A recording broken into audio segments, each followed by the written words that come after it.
Hello everyone. आज हम लोग क्लास 10 हिंदी मीडियम वाले के लिए हम लोग लोकतंत्र पढ़ने जा रहे हैं। पहला चैप्टर सत्ता की साझेदारी, इंग्लिश में इसे बोलते हैं पावर ऑफ शेयर्स। तो पॉलिटिकल साइंस की बहुत अपने आप इम्पोर्टेंट चैप्टर है। चलिए स्टार्ट करते हैं पढ़ना।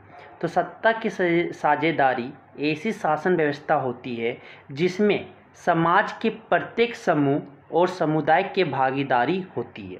मतलब कि सत्ता की साझेदारी एक ऐसी शासन व्यवस्था होती है जिसमें समाज के प्रत्येक समूह, प्रत्येक व्यक्ति, आपके समुदाय, ठीक है, उसमें क्या होता है, जो भागीदारी होते, पार्टिसिपेट करते हैं।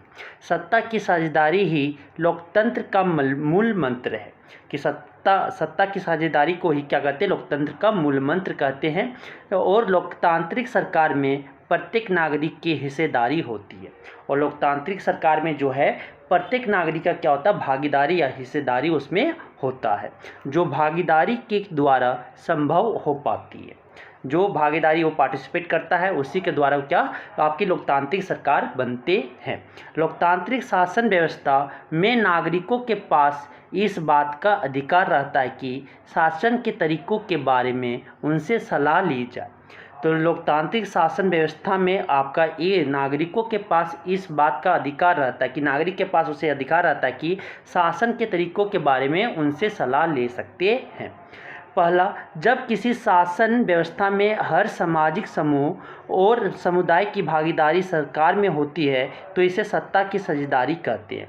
अगर जब किसी शासन व्यवस्था में हर सामाजिक समूह या बोल सकते हैं समुदाय, अगर उसमें भागीदारी है सरकार में तो उसे हम क्या बोलेंगे, सत्ता की साझेदारी कहेंगे। मतलब कि हर समुदाय के लोग उसमें अगर शासन व्यवस्था में शामिल है तो उस सत्ता को हम क्या कह देंगे, सत्ता की साझेदारी कह देंगे।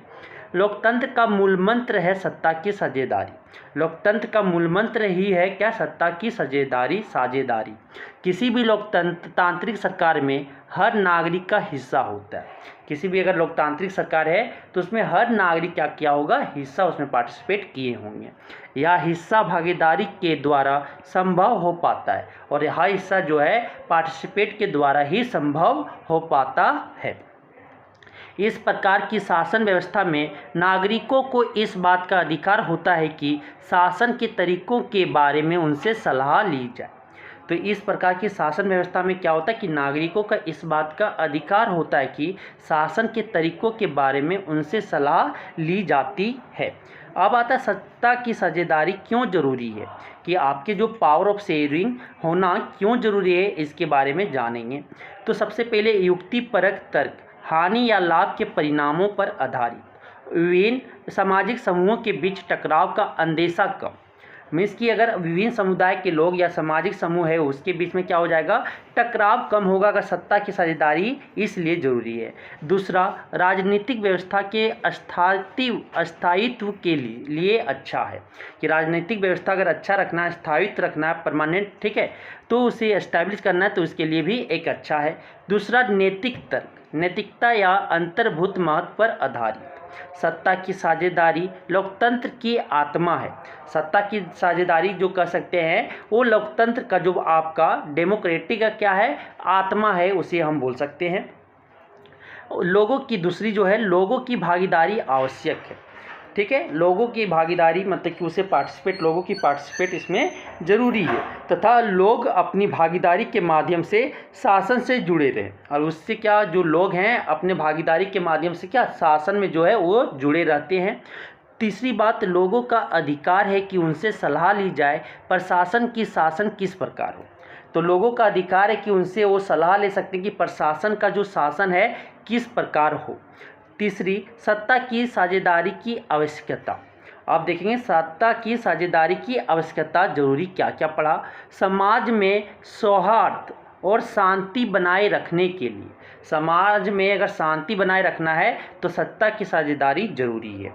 और फिर दूसरा जो है, बहुसंख्यक के आतंक से बचाने के लिए, कि अगर बहुसंख्यक है, जो बहुसंख्यक है वो क्या करेगा, अल्पसंख्यक पर आतंक ना मचा ले, इसीलिए उसे बचाने के लिए आपका सत्ता की साझेदारी होना, पावर ऑफ शेयरिंग होना जरूरी है।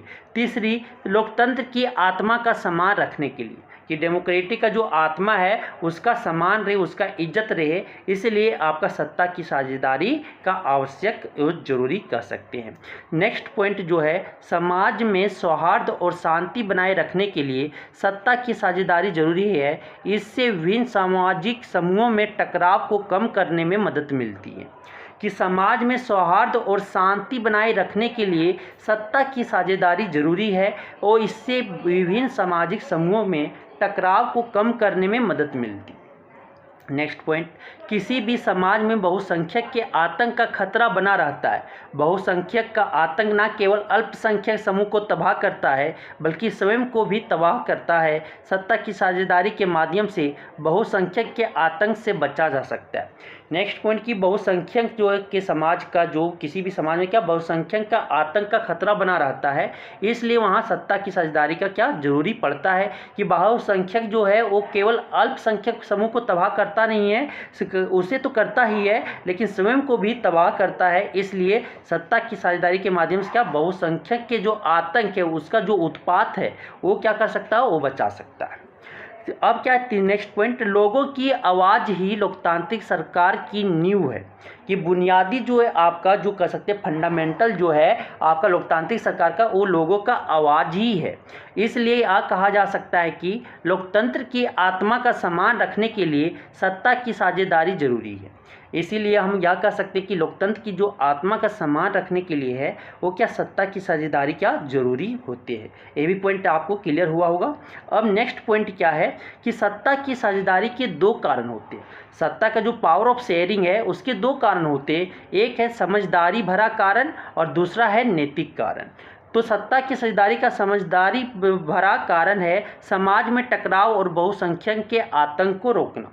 तो आपका जो पहला पॉइंट है साझेदारी का जो समझदारी भरा कारण है वो समाज में जो टकराव है, लड़ाई झगड़ा और बहुसंख्यक का आतंक का रोकना है। और दूसरा जो कारण है नैतिक कारण, ये लोकतंत्र की आत्मा को अक्षुण्ण रखना, मतलब कि उसे आतंक नहीं फैलाना, उसे अच्छा बचाव करके रखना नैतिक कारण है।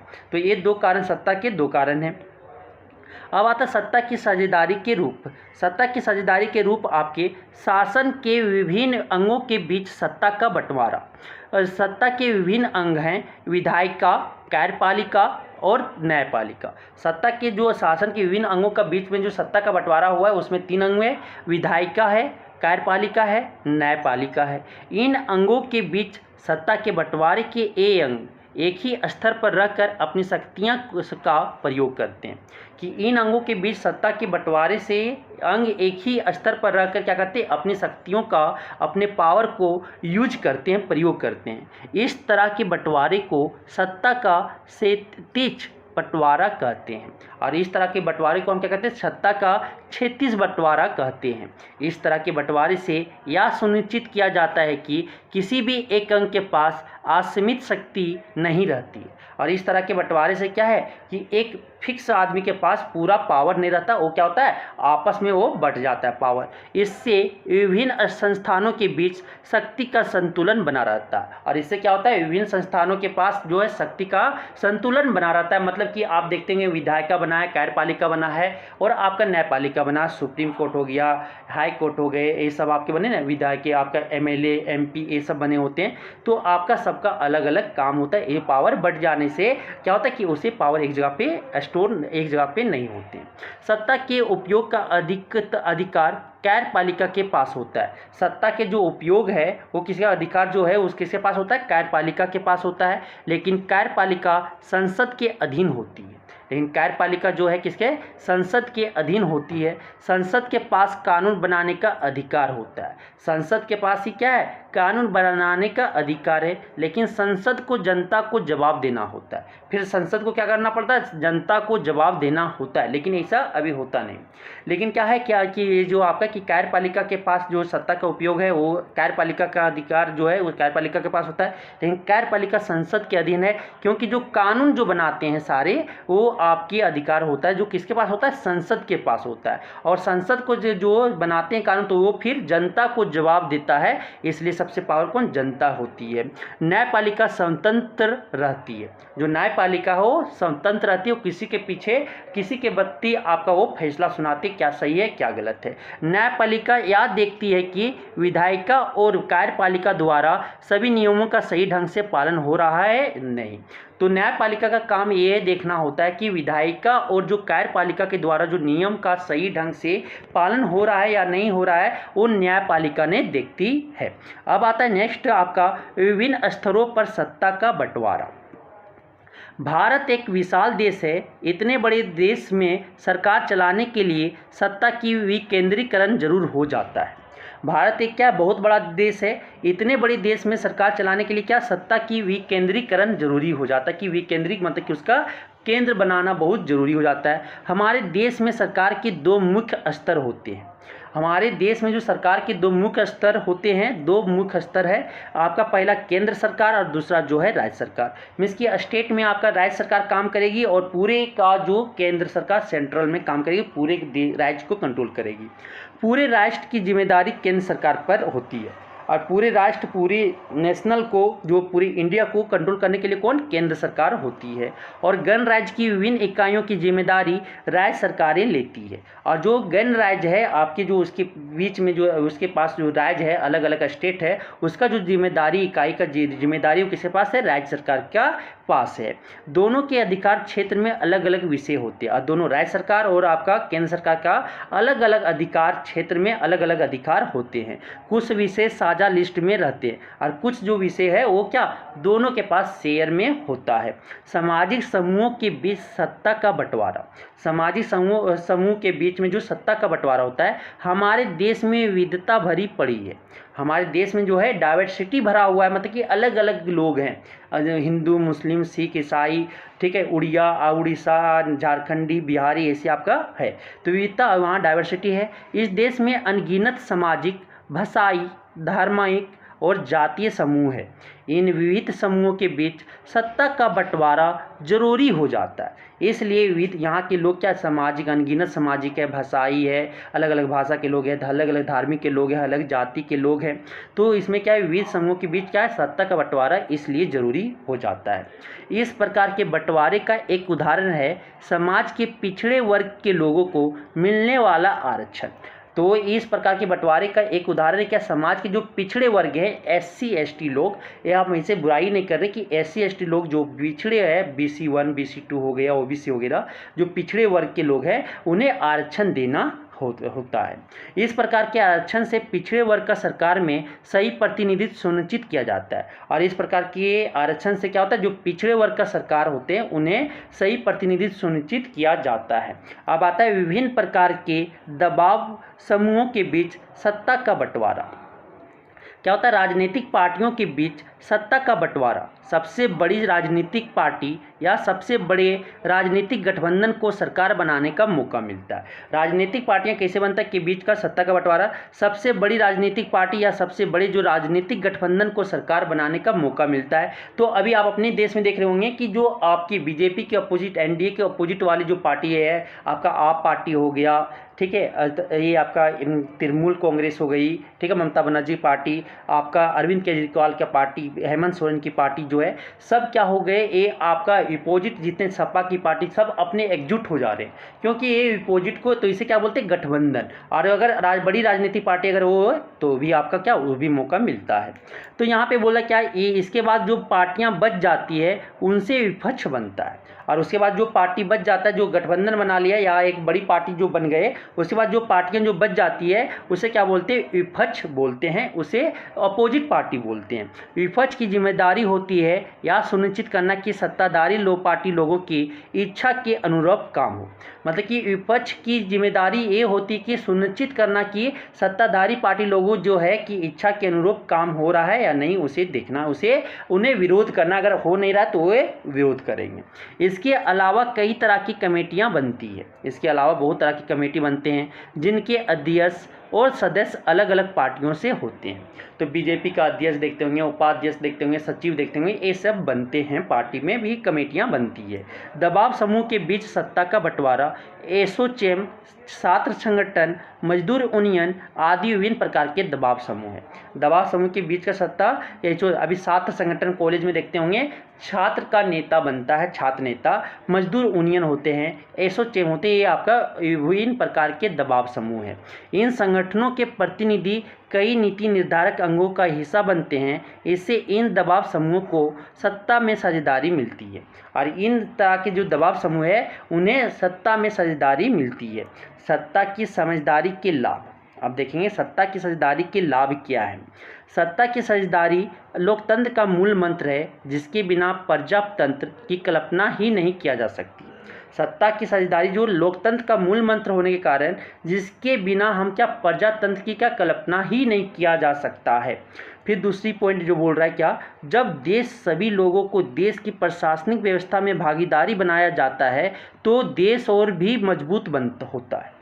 जब देश सभी लोगों को देश की प्रशासनिक व्यवस्था में भागीदारी बनाया जाता है तो क्या देश और भी मजबूत बनता है। और बोलता है कि जब बिना किसी भेदभाव के सभी जातियों के हितों को ध्यान में रखा जाता है और उनकी भावनाओं का आदर किया जाता है तो किसी भी प्रकार के संघर्ष की संभावना समाप्त हो जाती है तथा देश प्रगति के पथ पर अग्रसर होता है। कि जब बिना किसी भेदभाव के सभी जातियों के हितों का ध्यान में रखा जाता है, सभी जाति के हित में अगर भेदभाव नहीं रखा जाता है तो उनकी भावनाओं का आदर भी हो जाता है और किसी भी प्रकार के संघर्ष की संभावना समाप्त हो जाती है, और देश जो है मेरा प्रगति मतलब कि वो आगे की ओर बढ़ने में सक्षम हो जाता है। नेक्स्ट पॉइंट जो है, सत्ता की साझेदारी अपना के विभिन्न समूहों के बीच आपसी टकराव तथा गृह युद्ध की संभावना को समाप्त किया जा सकता है। सत्ता की साझेदारी से क्या कहता है, विभिन्न समूह जो है के बीच में आपसी जो टकराव है या गृह युद्ध है, जो आपके आपस में युद्ध है घर में, वो उसका क्या हो जाता है, संभावना जो है वो खत्म हो जाता है। अब आता है बेल्जियम के समाज की जातीय बनावट। बेल्जियम के समाज की जातीय बनावट। बेल्जियम यूरोप का एक छोटा सा देश है। बेल्जियम जो है यूरोप का एक छोटा सा देश है जिसकी आबादी हरियाणा से भी आधी है, जिसका आबादी जो है हरियाणा से भी आधा है, परंतु इसके समाज की बनावट बड़ी जटिल है। लेकिन इसका जो समाज का जो बनावट बना है वो बहुत कठिन है। कठिन मतलब जटिल मतलब कि बहुत ये आपका कॉम्प्लेक्स है। इसमें रहने वाले 69% लोग डच भाषा बोलते हैं, और इसमें जो 69% लोग हैं, ठीक है, 100 में जो 59 लोग हैं, सॉरी 59, ठीक है, 59% मतलब कि 100 में 59 लोग जो है डच भाषा बोलते हैं, और 100 में 40 जो है लोग हैं वो फ्रेंच बोलते हैं, और बाकी एक लोग जो बच गए हैं, एक लोग उसमें जर्मन बोलते हैं। तो राजधानी ब्रुसेल्स में 80% आबादी फ्रेंच भाषी है, जबकि 20% डच भाषी है। मतलब कि राजधानी ब्रुसेल्स जो आपका बेल्जियम का जो राजधानी ब्रुसेल्स है उसमें 80% लोग जो है आबादी वो क्या फ्रेंच भाषी है, मतलब कि फ्रेंच बोलने वाले हैं, और 20% लोग जो हैं वो डच भाषा बोलने वाले हैं। अल्पसंख्यक फ्रेंच भाषी लोग तुलनात्मक रूप से ज़्यादा समृद्ध और ताकतवर रहा है, और अल्पसंख्यक फ्रेंच भाषा जो बोलने वाले लोग हैं वहाँ पे वो तुलनात्मक रूप से क्या है, ज़्यादा समृद्ध और ज़्यादा मूल्यवान और ताकतवर रहे हैं वहाँ। बेल्जियम की समझदारी। अब आता है क्या कि ऐसे भाषाई विविधताओं कई बार सांस्कृतिक और राजनीतिक झगड़े का कारण बन जाती है। ऐसी भाषाएं जो विविधताओं के क्या सांस्कृतिक रूप से और राजनीतिक क्या झगड़े का कारण बन जाती है, और बहुत बाद में जाकर आर्थिक विकास और शिक्षा का लाभ पाने वाले डच भाषी लोगों को इस स्थिति से नाराजगी थी। और क्या बोलता है, बहुत बाद में जाकर जो है आर्थिक विकास और शिक्षा का लाभ पाने वाले डच भाषी लोग जो है इस स्थिति में क्या नाराजगी थी। इसके चलते 1950 से 1960 के दशक में फ्रेंच और डच बोलने वाले समूहों के बीच तनाव बढ़ने लगा। डच भाषी लोग देश में बहुमत थे, परंतु राजधानी ब्रुसेल्स में अल्पमत थे। परंतु बेल्जियम के लोगों ने एक नया प्रकार की शासन पद्धति अपनाकर सांस्कृतिक विविधताओं को एवं क्षेत्रीय अंतरों से होने वाली आपसी मतभेदों को दूर कर लिया। 1970 से 1993 के बीच बेल्जियम ने अपने संविधान में 4 संशोधन किए, 4 जो है नया तकनीक वहाँ पे यूज किए, कानून यूज किए, सिर्फ इसलिए किए ताकि देश में किसी को बेगानेपन का एहसास ना हो, उन्हें तकलीफ ना हो और सभी मिलजुल कर रह सके। सारा विश्व बेल्जियम की इस समझदारी की दाद देता है। और ये जो 4 आपकी जो लाए गए कानून वहाँ पे, ठीक है, संशोधन लाए गए, तो वो 4 जो अभी भी बेल्जियम की समझदारी को क्या दाद देता है। बेल्जियम में टकराव को रोकने के लिए उठाए गए कदम, जो बेल्जियम में टकराव को रोकने के लिए जो कदम उठाया गया, केंद्र सरकार में डच और फ्रेंच भाषी मंत्रियों की समान संख्या, कि उसे टकराव को रोकने के लिए क्या किया, केंद्र सरकार में जो है वो डच और फ्रेंच भाषी जो लोग थे मंत्रियों को क्या समान संख्या दिया गया। केंद्र सरकार की अनेक शक्तियां देश के 2 इलाकों की क्षेत्रीय सरकार को दी गई, और केंद्र सरकार की जो अनेक शक्तियां थी वो क्या देश के 2 इलाकों की क्षेत्रीय सरकार को दी गई। ब्रुसेल्स में अलग सरकार है, इसमें दोनों समुदायों को समान प्रतिनिधित्व दिया गया। ब्रुसेल्स में जो अलग सरकार है उसमें क्या दोनों समुदायों को समान प्रतिनिधित्व दिया गया, समान एक बराबर वहाँ पे प्रतिनिधित्व, वहाँ पे उम्मीदवार दिए गए। सामुदायिक सरकार का निर्माण, इनका चुनाव संबंधित भाषा लोगों द्वारा होता है। इस सरकार के पास सांस्कृतिक, शैक्षिक तथा भाषा संबंधी शक्तियाँ हैं। श्रीलंका के समाज की जातीय बनावट, श्रीलंका एक द्वीपीय देश है जो भारत के दक्षिण तट से कुछ किलोमीटर की दूरी पर स्थित है। इसकी आबादी कोई 2 करोड़ के लगभग है, अर्थात हरियाणा के बराबर। बेल्जियम की भांति यहाँ भी कई जातीय समूहों के लोग रहते हैं। देश की आबादी का कोई 74% भाग सहेलियों का है, जबकि कोई 18% लोग तमिल हैं। बाकी भाग अन्य छोटे छोटे जातीय समूह जैसे ईसाइयों और मुसलमानों का है। श्रीलंका में टकराव, अब आता है क्या श्रीलंका में टकराव। अब बोलता है कि देश युद्ध पूर्वी भागों में तमिल लोग अधिक है, जबकि देश के बाकी हिस्सों में सिंगली लोग बहुसंख्या में हैं।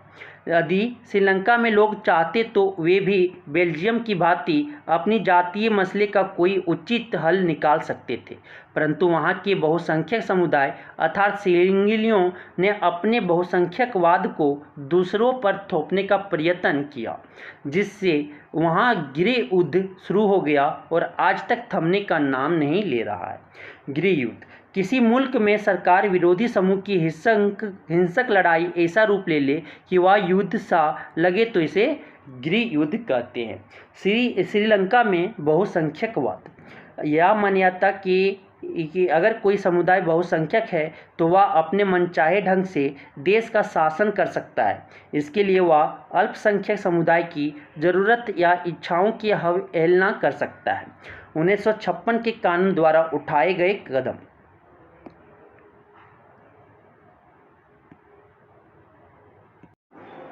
अब देखेंगे 1956 के कानून द्वारा उठाए गए कदम।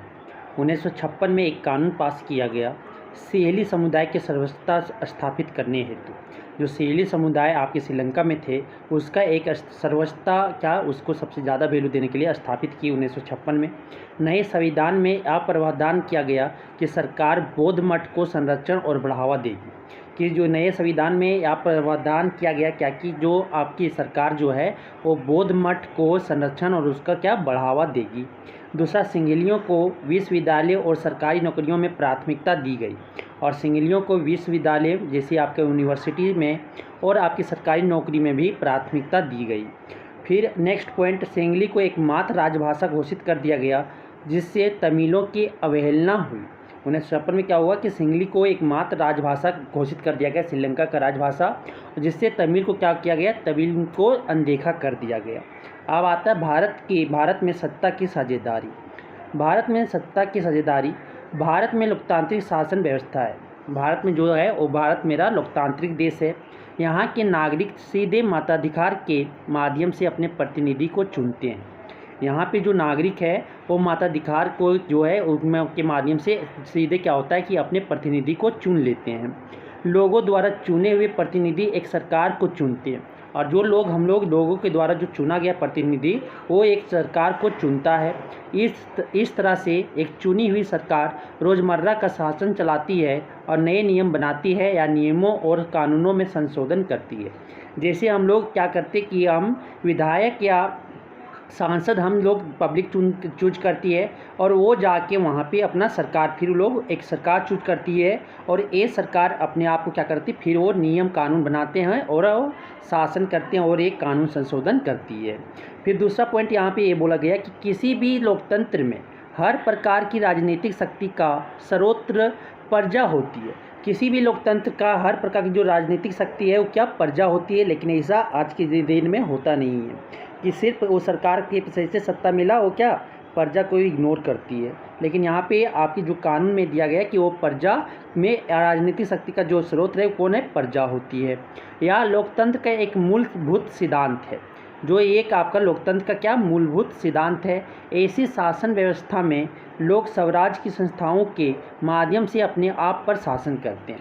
ऐसी शासन व्यवस्था में क्या है, लोग जो है स्वराज की संस्थाओं के माध्यम से अपने आप पर क्या करता है, शासन करते हैं। तीसरी पॉइंट, एक समुचित लोकतांत्रिक राज सरकार में समाज के विविध समूहों और मतों की उचित सम्मान दिया जाता है। एक समुचित लोकतांत्रिक सरकार में समाज के विविध समूह जो अलग अलग समूह है, मत है, उसको एक उचित सम्मान दिया जाता है। जन नीतियों के निर्माण में हर नागरिक की आवाज़ सुनी जाती है और ये वहाँ पे अलग अलग समुदाय का भी क्या होता है, नागरिक का जो है आवाज़ को सुना जाता है। इसलिए लोकतंत्र में यह जरूरी होता है कि राजनीतिक सत्ता का बंटवारा अधिक से अधिक नागरिकों के बीच हो। इसलिए लोकतंत्र में यह जरूरी हो जाता है कि राजनीतिक सत्ता का जो बंटवारा हो अधिक से अधिक नागरिकों के बीच हो। अब आता है सत्ता की साझेदारी के विभिन्न रूप, अलग अलग रूप देखेंगे। सत्ता का ऊर्ध्वाधर वितरण बोलता है सरकार के विभिन्न स्तरों में मध्य सत्ता का वितरण केंद्रीय सरकार, राज्य सरकार, स्थानीय निकाय, ये तीन में आपका बांटा गया है। सत्ता का क्षैतिज वितरण, जो क्षैतिज वितरण के विभाग से किया गया है सत्ता का, वो आपका सरकार के विभिन्न अंगों के मध्य सत्ता का वितरण जो किया गया है, विधायिका, कार्यपालिका, न्यायपालिका। विभिन्न सामाजिक समूहों मसलन भाषाई और धार्मिक समूहों के बीच सत्ता का वितरण। फिर बोलता है जैसे बेल्जियम में सामुदायिक सरकार, विभिन्न सामुदायिक समूहों, दबाव समूहों एवं राजनीतिक दलों के मध्य सत्ता का वितरण। अब आता है क्षैतिज वितरण। विद्यापिका कानून का निर्माण करता है, लोकसभा, राज्यसभा, राष्ट्रपति आते हैं। विद्यापिका में आपका कानून का निर्माण होता है जो कौन, लोकसभा, राज्यसभा और राष्ट्रपति इसे हैंडल करता है। कार्यपालिका कानून का क्रियान्वयन प्रधानमंत्री एवं मंत्रिपरिषद तथा नौकरशाह ये करते, कानून का क्या करते, क्रियान्वयन करते बनाते हैं और ये इसका जो हैंडल करते हैं वो प्रधानमंत्री, मंत्रिपरिषद और उसके नौकरशाह जो है वो उसे हैंडल करता है कार्यपालिका को। अब आता है न्यायपालिका। न्यायपालिका कानून की व्याख्या, ये क्या करता है, कानून को व्याख्या करता है। सर्वोच्च न्यायालय, मुख्य न्यायालय और अन्य जिला और सत्र न्यायालय आपके जैसे सुप्रीम कोर्ट, हाई कोर्ट और आपका डिस्ट्रिक्ट कोर्ट, ये सब आपके न्यायपालिका में आ जाते हैं। ऊर्ध्वाधर वितरण, अब आता है इसमें क्या, केंद्रीय सरकार देश के लिए, राज्य प्रांतीय सरकार राज्यों के लिए, स्थानीय स्वशासन ग्राम पंचायत, ब्लॉक समिति, जिला परिषद, जैसे आपका मुखिया हो गया, जिला परिषद हो गए, ये सब आपकी जो है स्थानीय स्वशासन को चलाने के लिए ये आपका ऊर्ध्वाधर वितरण में आते हैं। अब आता है सत्ता के ऊर्ध्वाधर वितरण और क्षैतिज वितरण में अंतर। ऊर्ध्वाधर वितरण, इसके अंतर्गत सरकार के विभिन्न स्तरों केंद्र, राज्य, स्थानीय सरकार में सत्ता का बंटवारा होता है। इसमें उच्चतर और तथा निम्नतर स्तर की सरकारें होती है, उसमें आपकी हाई लेवल और लो लेवल की भी सरकार होती है। इसमें निम्नतर अंग उच्चतर अंग के अधीन काम करते हैं। इसमें जो लो लेवल के आपके सरकार जो होते हैं वो आपके हाई लेवल सरकार के साथ मिल के अंग के अधीन काम करते हैं, उसके अंदर काम करते हैं। अब आते हैं क्षैतिज वितरण। क्षैतिज वितरण जो है इसके अंतर्गत सरकार के विभिन्न अंगों, विधायिका, कार्यपालिका और आपके न्यायपालिका के बीच सत्ता का बंटवारा होता है। ठीक है। इसमें सरकार के विभिन्न अंग एक ही स्तर पर रहकर अपनी शक्ति का उपयोग करते हैं। आपके विधायिका जो है राष्ट्रपति, वो अपने अंदर रह के काम करता है। कार्यपालिका जो आपके प्रधानमंत्री, वो अपने अंदर काम करके करते हैं। न्यायपालिका वो जो सुप्रीम कोर्ट, हाई कोर्ट, वो अपने अंदर काम करती है। इसमें प्रत्येक अंग एक दूसरे पर नियंत्रण रखता है। इसमें जो प्रत्येक अंग है आपका विधायिका, कार्यपालिका, न्यायपालिका, एक दूसरे पर क्या करता है, नियंत्रण रखता है, एक दूसरे पर निगाह रखता है। अब आता है आगे, आधुनिक लोकतांत्रिक व्यवस्थाओं में सत्ता की साझेदारी के अलग अलग तरीके। अब आता है क्या, इसमें आधुनिक लोकतांत्रिक व्यवस्थाओं में सत्ता की साझेदारी के नियम निम्न तरीके हैं। सरकार विभिन्न अंगों के बीच सत्ता की साझेदारी, उसमें आता है विधायिका और कार्यपालिका के बीच सत्ता की साझेदारी, सरकार के विभिन्न स्तरों में सत्ता की साझेदारी। उदाहरण, केंद्र और राज्य सरकारों के बीच सत्ता की साझेदारी, सामाजिक समूहों के बीच सत्ता की साझेदारी। उदाहरण, सरकारी नौकरियों में पिछड़ा वर्ग, अनुचित जाति, एसटी, एससी के लिए आरक्षण। दबाव समूहों के बीच सत्ता की साझेदारी। उदाहरण, नए श्रम कानून के निर्माण के समय ट्रेड यूनियन के रिप्रेजेंटेटिव से सलाह लेना। ये आपके दबाव समूह की सत्ता के साझेदारी के बीच में आता है। अब आता है भारतीय संदर्भ में सत्ता की हिस्सेदारी का एक उदाहरण। तो युक्ति पर्क कारण सत्ता की साझेदारी से विभिन्न सामाजिक समूहों के बीच टकराव कम करने में मदद मिलती है। इसलिए सामाजिक सौहार्द और शांति बनाए रखने के लिए सत्ता की साझेदारी जरूरी है। नैतिक कारण लोकतंत्र की आत्मा को अक्षुण्ण रखना। तो भारतीय संदर्भ में सत्ता की साझेदारी का एक उदाहरण जो युक्ति पर की, वहाँ से आपका सामाजिक जो है वो सौहार्द और शांति बनाए रखने के लिए, और क्या बोलता है कि जो नैतिक कारण है लोकतंत्र की आत्मा को अक्षुण्ण बना नुकसान रखना, ये आपका एक उदाहरण है। ठीक है। अब आता है सत्ता की साझेदारी के मुख्य रूप। लोकतंत्र में शासन के विभिन्न अंगों के बीच सत्ता का बंटवारा होता है। सत्ता की साझेदारी के मुख्य रूप जो है लोकतंत्र में क्या होता है, शासन के विभिन्न अंगों के बीच क्या होता है, सत्ता का बंटवारा होता है। उदाहरण के लिए विधायिका, कार्यपालिका और न्यायपालिका के बीच सत्ता का बंटवारा। इस प्रकार के बंटवारे में सत्ता के विभिन्न अंग एक ही स्तर पर रखकर अपनी शक्तियों का प्रयोग करते हैं। तो इस प्रकार के बंटवारे में जो सत्ता के विभिन्न अंग है एक ही स्तर पर रहकर क्या करते हैं, शक्तियों का, अपने पावर का यूज करते हैं, प्रयोग करते हैं। इसलिए इस प्रकार के बंटवारे को क्षेत्रीय बंटवारा कहते हैं। इसलिए उसे क्या कहते हैं, क्षेत्रीय बंटवारा भी कहते हैं इस प्रकार के बंटवारा को। अब आता है ब्लेजर मॉडल की मुख्य विशेषता। समान विशेषता भारत और बेल्जियम दोनों में मिलती जुलती विशेषता यह है कि दोनों लोकतांत्रिक देश है। समान विशेषता आपके भारत और बेल्जियम दोनों देश में क्या होता है कि मिलती जुलती विशेषता यह है कि दोनों क्या है, आपके लोकतांत्रिक देश है। दोनों देशों में केंद्र सरकार राज्य सरकार से ज़्यादा ताकतवर है। तो ये दोनों देशों में क्या, केंद्र सरकार जो है राज्य सरकार से ज़्यादा ताकतवर है। दोनों में त्रिस्तरीय सरकार है, और दोनों में क्या, त्रिस्तरीय सरकार है। भिन्न विशेषता, भारतीय संघ में कुछ राज्यों को विशेष दर्जा प्राप्त है। भिन्न विशेषता उसमें क्या है, जो दोनों में अलग है कि कुछ राज्य में जो है वो वहाँ पे विशेष दर्जा प्राप्त है भारत में। जैसे आपका दिल्ली में कुछ विशेष दर्जा प्राप्त है, जम्मू कश्मीर में आपका उस विशेष दर्जा प्राप्त है। तो ये सब हुआ क्या कि इसलिए, और इस तरह से आपका सत्ता की साझेदारी का चैप्टर यहाँ पे ख़त्म होता है। ये चैप्टर आपको समझ में आया होगा। Thank you.